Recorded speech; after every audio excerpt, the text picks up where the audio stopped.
جو شخص نیک بات کی سفارش کرے تو اس کو اس کے ثواب میں سے حصہ ملے گا، اور جو بری بات کی سفارش کرے اس کو اس کے عذاب میں سے حصہ ملے گا، اور اللہ ہر چیز پر قدرت رکھتا ہے۔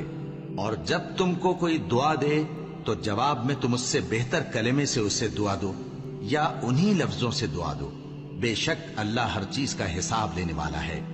اللہ وہ معبود برحق ہے کہ اس کے سوا کوئی عبادت کے لائق نہیں۔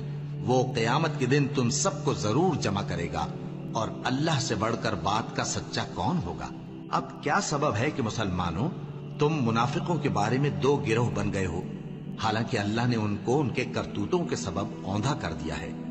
کیا تم چاہتے ہو کہ جس شخص کو اللہ نے گمراہ رہنے دیا ہے اس کو رستے پر لے آؤ، اور جس شخص کو اللہ گمراہ رہنے دے تم اس کے لیے کبھی بھی رستہ نہیں پاؤ گے؟